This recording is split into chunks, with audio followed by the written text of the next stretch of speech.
SSC GD constable 2023 के सभी candidates का एक बार फिर से मैं स्वागत करता हूं। आज की इस वीडियो में मैं आपके सभी डाउट्स के जवाब देने वाला हूं। जो भी सवाल आपने मुझसे पूछे हैं उन सभी के जवाब आपको आज की इस वीडियो में मिलने वाले हैं। बस आपको करना क्या है, वीडियो को एंड तक जरूर देखना है। सो चलिए बिना किसी देरी के आज की वीडियो को स्टार्ट करते हैं। तो सबसे पहला जो डाउट है वो यहाँ पर है रॉन्ग कैटेगरी को लेकर कि जब फॉर्म फिल किया गया तो मैंने जो मेरी कैटेगरी थी वो यहाँ पर गलत भर दी। मेरी कैटेगरी ओबीसी थी, मैंने वहाँ पर गलती से एससी डाल दी, या फिर मेरी कैटेगरी अनरिजर्व है, मैंने ईडब्ल्यूएस डाल दी। तो अब क्या कुछ यहां पर हो सकता है? सो यहां पर अब देखिएगा कि आपकी जो कैटेगरी है वो यहां पर चेंज नहीं की जाएगी, क्योंकि आपका जो रिजल्ट है, आपका जो नाम है, वो सारा उसी कैटेगरी वाइज तैयार हो चुका है। अब ऐसे में सॉल्यूशन क्या है? अब ऐसे में एक सॉल्यूशन आपके पास बचता है यहां पर, वो है अनरिजर्व की कट ऑफ को क्लियर करना। ठीक है, कट ऑफ को क्लियर यहां पर करना। अब कट ऑफ को क्लियर करने से बहुत सारे बच्चे अगर नहीं समझ रहे तो मैं यहां पर बता देता हूं कि जब आपकी डॉक्यूमेंट वेरिफिकेशन की जाएगी, ठीक है, उस समय आपसे कहा जाएगा कि आपने अपनी कैटेगरी को ओबीसी डाला है, आप हमें ओबीसी की सर्टिफिकेट दो। आप कहोगे सर मेरे पास ओबीसी सर्टिफिकेट नहीं है, तो उस केस के अंदर वो क्या करेंगे कि कहेंगे कि भाई आप ओबीसी के अंदर आपका रिजल्ट आया है, बट हुआ क्या है, आपके पास ओबीसी सर्टिफिकेट नहीं है। इसका मतलब आप ओबीसी में हो, ये क्लेम आप जो कर रहे थे उसको आप साबित नहीं कर पा रहे हो। इसलिए अब हम आपको क्या कंसीडर करेंगे, अनरिजर्व कैटेगरी के अंदर कंसीडर करेंगे।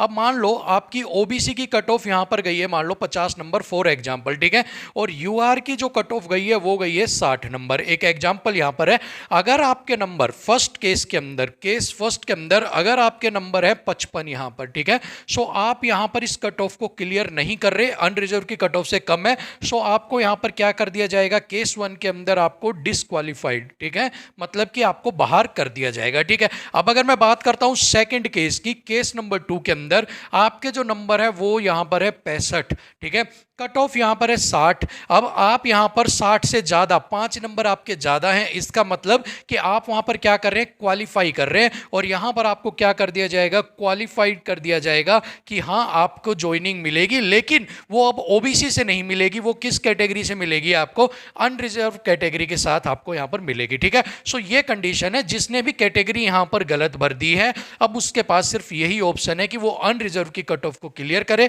और अगर वो अनरिजर्व की कट ऑफ को क्लियर नहीं कर रहा है तो फिर उसको आगे कोई भी बेनिफिट यहां पर नहीं मिलेगा। सो आप देख लेना कि अगर आपने कैटेगरी गलत फिल करी है और अगर आप जो कट ऑफ अगर क्लियर कर पाओगे या नहीं कर पाओगे, और ये जो कट ऑफ की बात है फाइनल कट ऑफ की बात है आपकी, ठीक है, जो लास्ट में कट ऑफ लगेगी उसकी बात हो रही है आपकी यहां पर। ठीक है, चलिए अब अगर हम यहां पर बात करते हैं सेकंड डाउट को लेकर, चॉइस रॉन्ग को लेकर, बहुत सारे बच्चों ने क्या किया, सीआरपीएफ डाल दिया, सीआईएसएफ डाल दिया, आईटीबीपी डाल दिया, बीएसएफ डाल दिया, बट अब उन्हें लग रहा है कि मेरे मार्क्स तो अच्छे आ गए हैं, मुझे पहले मेरा सीआईएसएफ होना चाहिए था, लास्ट में मेरा बीएसएफ होना चाहिए था, लेकिन मैंने बीएसएफ पहले रख दिया, क्या उसके अंदर कुछ चेंज हो सकता है? सो देखिए, जब आपकी नोटिफिकेशन आई थी तो उसके अंदर एक चीज बहुत साफ तरीके से लिखी हुई थी कि अपनी जो कैटेगरी आपको चूज करनी है बड़ा सोच समझ के आपको करने की जरूरत है, क्योंकि फर्दर इसके अंदर कोई भी चेंज आप नहीं कर पाएंगे। सो जो आपने कैटेगरी यहां पर, जो आपने पोस्ट के लिए जो चॉइस वहां पर अपनी दे दी,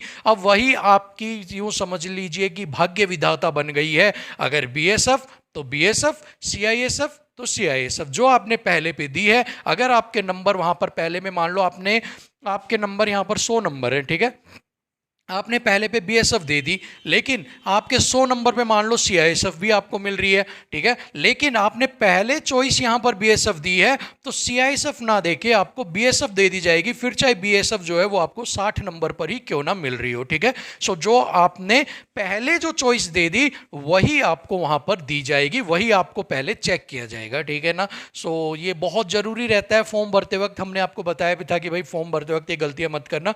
पर चलिए, जिसने भी ये गलतियां कर दी हैं, या फिर किसी का साइबर कैफे ने कर दी, किसी ने और फॉर्म फिल किया उसने कर दी, तो भी अब जो गलती है वो हो चुकी है। अब तो जो आपको फोर्स अलॉट होगी उसी के अंदर आपको ज्वाइनिंग करनी पड़ेगी। ठीक है, तीसरा, फॉर्म में मिस्टेक। भाई अब सवाल आता है कि सर मेरे नाम में मिस्टेक हो गई थी, मेरे डेट ऑफ बर्थ में मिस्टेक हो गई थी, किसी चीज़ में मेरा फॉर्म भरते वक्त मिस्टेक हो गई थी, अब क्या कुछ कर सकते हैं? तो अगर आपके फॉर्म में कोई दिक्कत हो गई थी तो उस चीज़ का तो यहाँ पर सॉल्यूशन मिल जाता है। आपका जब डीवी के अंदर आप जाते हो ना, डॉक्यूमेंट वेरिफिकेशन के अंदर, सो वहाँ पर अगर आपसे एक फॉर्म फिल करवा दिया जाता है कि आपका जो फॉर्म है वो वहाँ पर फिल किया जाता है और उसके बेस के ऊपर आपसे जब आप जाओगे आप मेडिकल के लिए, फिजिकल के लिए, वहाँ भी आपसे एक बार ये करवाया जाएगा, सारा फॉर्म वगैरह दिया जाएगा। सो वहाँ पे जब आप ये सारी चीज़ें करोगे ना, तो वहाँ पर वो डिटेल को आप वहाँ पर लिख सकते हो, क्रॉस वेरिफिकेशन करके वो उस चीज़ को आपकी कंप्यूटर पे अपडेट वहाँ पर कर दी जाएंगी, ठीक है। सो अगर आपके लेकिन एक बात और भी है, अगर आपकी डेट ऑफ बर्थ आपने ले ली है, गलत डाल के आपने पेपर दे दिया, और करेक्ट डीओबी अगर आपकी आती है और वो आपकी यहाँ पर डेट ऑफ बर्थ ज़्यादा हो जाती है, तो वहाँ पर आपको रिजेक्ट किया जाता है, ठीक है। आपके नाम वगैरह में, फादर्स नेम में अगर कोई मिस्टेक हो जाती है, मेनली उनके लिए वो चीज़ होती है। बाकी अगर आप किसी चीज़ के ऊपर बेनिफिट्स वगैरह अगर ले रखे हैं आपने, उनके अंदर अगर कोई गड़बड़ मिलती है तो फिर आपकी उसमें करेक्शन नहीं होगी, फिर आपको या तो डिस्क्वालीफाई किया जाएगा, या फिर आपको उसका, अगर आप उस रेंज के अंदर आ रहे हो तो आपका कोई सॉल्यूशन हो पाएगा, ठीक है ना। सो फॉर्म मिस्टेक का तो आपके लिए वहाँ पर हो जाएगा, कोई टेंशन नहीं है। अब एक है ईडब्ल्यूएस ओबीसी हमारे स्टेट के हैं, फिजिकल देने जाएं या ना जाएं, हमें देने दिया जाएगा या नहीं देने दिया जाएगा। तो यहाँ पर मैं आपको बता देता हूँ, फिजिकल के अंदर आपको कोई भी दिक्कत नहीं आएगी, मेडिकल के अंदर कोई भी दिक्कत नहीं आएगी, क्योंकि इतिहास है कि आपके ईडब्ल्यूएस स्टेट्स वाले भी चले हैं, आपके ईडब्ल्यूएस जो है, ओबीसी जो है वो स्टेट्स वाले भी लिए गए हैं कुछ जगह पर। लेकिन जहाँ पर एक दिक्कत ये आ जाती है ईडब्ल्यूएस के अंदर, ठीक है। ओबीसी की अगर मैं यहाँ पर बात करता हूँ, तो ओबीसी यहाँ पर स्टेट का भी कई जगह मान लिया जाता है, ईडब्ल्यूएस भी कई बार आपका स्टेट का कंसिडर वो कर लेते हैं, बट ईडब्ल्यूएस जो है वो आपका यहाँ पर सेंटर का होना चाहिए। आई अगेन रिपीट, मैंने दोनों साथ बोल दिए, ओबीसी आपका स्टेट का कई बार चल जाएगा आपका, ठीक है। उसके अंदर फिजिकल तो आपको दोनों में दिया जाएगा, चाहे ईडब्ल्यूएस स्टेट का ले जाओ, चाहे आप ओबीसी का, ओबीसी सेंटर का ले जाओ, ठीक है। बात आती है डीवी के अंदर, डॉक्यूमेंट वेरिफिकेशन के अंदर, वहां पर ओबीसी तो आपका कई बार वेरीफाई कर देंगे, वो आपका ले लेंगे, लेकिन ईडब्ल्यूएस के अंदर कई बार क्या आती है, यहां पर दो इशू आ जाते हैं। ये बनता है स्टेट का, स्टेट का जो बनता है वो बनता है 6 लाख का, और जो सेंटर का बनता है वो बनता है 8 लाख का, ठीक है। तो यहाँ पर जो प्लस 2 लाख का जो डिफरेंस आता है ना, इस वजह से कई बार आपकी जो चीज़ें हैं ना वो यहाँ पर कॉम्प्लिकेटेड हो जाती है। सो इसी वजह से आपको जो ईडब्ल्यूएस है वो सेंटर का रखना है, ठीक है। चाहे फिर नया बना हो आपका, कोई दिक्कत नहीं है, नया बनवा लो आप, नया आपका अलाउड कर दिया जाएगा। ओबीसी अगर आपके पास स्टेट का है तो नया ओबीसी बनवा लो सेंटर का, वो भी आपका चल जाएगा, कोई भी आपको इशू नहीं आएगा नए पुराने का, ठीक है। और ईडब्ल्यूएस अगर आपका 6 लाख का है तो 8 लाख का बनवा लो सेंटर का, नया बनवा लो, नए में आपका डॉक्यूमेंट वेरिफिकेशन तक कोई भी इश्यूज पे रेज नहीं किया जाएगा, ठीक है। सो आप बनवा सकते हो, तो ये दोनों ही अपने आप बनवा लो, लेकिन ईडब्ल्यूएस मस्ट है कि आपको सेंटर का चाहिए ही चाहिए।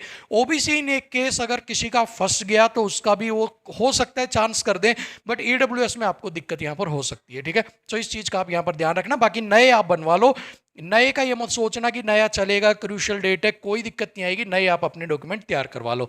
इसके बाद आधार कार्ड के इशू आ रहे हैं। आधार कार्ड में आपका नाम अलग है, फॉर्म भरा उसमें नाम अलग हो गया, फॉर्म में आपने डाल दिया जैसे कि अनुज कुमार, और आधार कार्ड में नाम है मेरा अनुज, और डेट ऑफ बर्थ मेरी उसके अंदर है सिर्फ 994 ईयर, और पूरी उसके अंदर है आपकी जो फॉर्म फिल किया उसके अंदर पूरी आपकी डेट है। सो इस केस के अंदर आधार वेरिफिकेशन के अंदर आपकी दिक्कत आ सकती है। सो ऐसे में आप जल्दी से जल्दी अपना जो आधार है उसे एक बार आप अपडेट वहां पर करवा लीजिए। अगर आपका जो अपडेट होता है तो 7 दिन के अंदर आपका जो आधार कार्ड है वो आपको मिल जाएगा। सो देखते हैं क्या है क्या नहीं। बाकी आप अपडेट स्लिप भी अगर लेकर चले जाओगे तो भी वो शायद आपको मान्य कर देंगे, लेकिन एक बार अपडेट आप जरूर करवा लेना। जो बिना अपडेट के आप आधार कार्ड लेके जाओगे सो वहां पर आपके वही इशू आएंगे कि कहीं आपका थंब मैच नहीं कर रहा है, कहीं आपका कुछ मैच नहीं कर रहा है, कहीं पर आपकी डेट ऑफ बर्थ मैच नहीं कर रही है, और बाद में फिर आपको उठा के विदहेल्ड की लिस्ट में डाल दिया जाएगा, और फिर आप वही घूमते रहोगे, भटकते रहोगे। कब रिजल्ट आएगा, कब विदहेल्ड क्लियर होगा, भगवान जाने, ठीक है। सो ऐसी गलती मत करें। आधार कार्ड को अपने को आप वहां पर अपडेट करवा लें, आधार मस्ट है। आधार से ही आपकी सारी लॉगिन वगैरह जो भी वहाँ पर जो आपकी एंट्रीज वगैरह हैं वो वहाँ पर करवाई जाएंगी, ठीक है ना। सो बस यही कुछ आपकी डाउट्स थे, उनके सारे जवाब आपको मैंने बिल्कुल शांतिपूर्वक ढंग से समझा दिए हैं। और 6 सवाल है, एनी अदर डाउट अगर आपका कोई है तो कमेंट में, आपके लिए कमेंट के दरवाजे खुले हुए हैं।